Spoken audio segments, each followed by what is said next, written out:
Have you ever noticed कि बाज ऐसे प्लग होते हैं जिनमें दो पिंस के बजाय तीन पिंस होते हैं, जबकि करंट फ्लो करने के लिए दो वायर काफी होते हैं, एक फेस की, एक न्यूट्रल की। फिर ये थर्ड पिन क्यों होता है? आप में से शायद बहुत लोगों को पता होगा कि ये क्यों होता है, बट ये नहीं पता होगा कि इसका साइज बाकी दो से एक्स्ट्रा लार्ज और एक्स्ट्रा थिक क्यों होता है। अगर आपको भी नहीं पता तो चलिए आज इस वीडियो में जानने की कोशिश करते हैं डिटेल से। तो वीडियो को बिल्कुल भी स्किप ना करें और लास्ट तक देखते रहिए। चलिए वीडियो को स्टार्ट करते हैं। Hey there. Subscribe to my channel and also press this bell icon. सबसे पहले ये जानने की कोशिश करते हैं कि ये थर्ड पिन आखिर होता क्यों है। देखो, किसी भी इलेक्ट्रॉनिक डिवाइस को चलाने के लिए दो वायर की जरूरत पड़ती है, एक फेज वायर और दूसरा न्यूट्रल वायर। रेड वायर या फेज वायर के थ्रू करंट आता है, डिवाइस के अंदर फ्लो करता है, अपना काम करता है और वापस ब्लैक यानी न्यूट्रल वायर के थ्रू चला जाता है। लेकिन अगर डिवाइस के अंदर कहीं पर फॉल्ट हो या किसी और वजह से वायर कट हो जाए और डिवाइस की बॉडी से लग जाए और वो बॉडी कंडक्टर की हो तो ऑब्वियसली हमें शॉक देगा। इस शॉक से बचने के लिए थ्री पिन प्लग इंट्रोड्यूस किया गया है, जिसमें ये थर्ड पिन अर्थिंग का काम करता है, यानी बाकी दो फेज और न्यूट्रल के साथ कनेक्टेड होते हैं और ये थर्ड पिन अर्थ के साथ कनेक्टेड होता है। इन केस अगर डिवाइस की बॉडी शॉर्ट होती है तो हमें शॉक देने के बजाय करंट अर्थ में चला जाता है। ये तो हुआ एक क्वेश्चन का आंसर, बट ये बाकी दो पिन से एक्स्ट्रा लार्ज और एक्स्ट्रा थिक क्यों होता है? सेम बाकी दो पिंस की तरह भी तो हो सकता है। बिल्कुल भी नहीं, इसके पीछे कुछ सेफ्टी पर्पसेस है, इसलिए ऐसा किया गया है। चलो एक एक को अलग अलग डिस्कस करते हैं।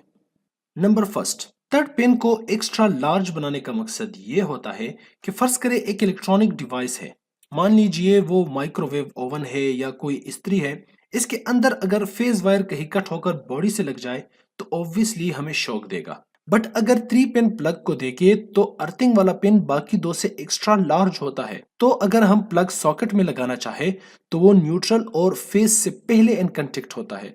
तो जैसे ही फेज वायर लगता है उसमें करंट फ्लो स्टार्ट होता है। सारा का सारा करंट, अगर बॉडी शॉर्ट है तो सारा का सारा करंट अर्थ में चला जाता है और हमें या किसी को भी शॉक नहीं लगता। So the first reason of making it extra large is कि जब हम प्लग लगाना चाहे तो सॉकेट में फेज वायर से पहले अर्थिंग वायर इन कांटेक्ट हो।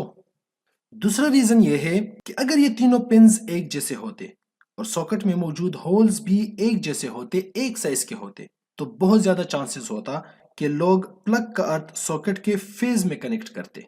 क्योंकि ज्यादातर घरों में लोग इलेक्ट्रिकल नहीं समझते, यानी उनको ये पता तक नहीं होता कि इन पिंस में कौन सा पिन किस लिए यूज होता है। तो वो बेचारे अगर उसको उल्टा कनेक्ट करते, यानी सॉकेट में आया हुआ फेज करंट अगर डिवाइस के अर्थ वाले पिन से कनेक्ट करते, तो ऑब्वियसली ये डिवाइस किसी को भी शॉक दे सकता था। यही वजह है कि थर्ड पिन यानी अर्थिंग वाला पिन बाकी दो से अलग और स्पेसिफिक बनाया गया है, ताकि अगर कोई जानबूझकर भी सॉकेट में गलत लगाना चाहे तो वो ना लगा सके। इसके अलावा एक और पर्पस भी है। जैसा कि आपको पता है कि कंडक्टर का या किसी भी वायर का जितना थिकनेस ज्यादा होता है उतना उसका रेजिस्टेंस कम होता है। तो थर्ड पिन को एक्स्ट्रा थिक बनाने का एक रीजन ये भी है कि इस पिन का रेजिस्टेंस कम से कम हो, ताकि शॉर्ट होने की सूरत में करंट इंसान की बॉडी के बजाय इस पिन में चला जाए। इसका मतलब ये है कि करंट हमेशा उस पाथ को फॉलो करता है जहां रेजिस्टेंस कम हो। तो चूंकि थर्ड पिन जिसकी थिकनेस की वजह से इसकी रेजिस्टेंस कम हुई है, तो इसमें ज्यादा से ज्यादा करंट फ्लो करेगा, और चूंकि ये अर्थ से कनेक्ट है तो जितना करंट है ज्यादा से ज्यादा करंट अर्थ में चला जाएगा। तो कोई भी अगर डिवाइस को हाथ लगाए तो उसको करंट का झटका नहीं लगेगा, उसको शॉक नहीं लगेगा। तो ये भी एक रीजन है या सेफ्टी मेजर है थ्री पिन प्लग में। इसके अलावा अगर कोई पर्पस या रीजन हो जो आपको पता हो या आपको लगता हो कि ये भी हो सकता है तो नीचे कमेंट में बता सकते हैं। इसके अलावा अगर कोई और क्वेश्चन है तो वो भी पूछ सकते हैं। अगर कोई फीडबैक या सजेशन देना चाहता है तो वो भी कमेंट में दे सकता है। और अगर वीडियो पसंद आए हो तो लाइक कीजिए and please don't forget to subscribe the channel. मिलते हैं एक और नई वीडियो में, तब तक के लिए अपना ख्याल रखिएगा। अल्लाह हाफिज।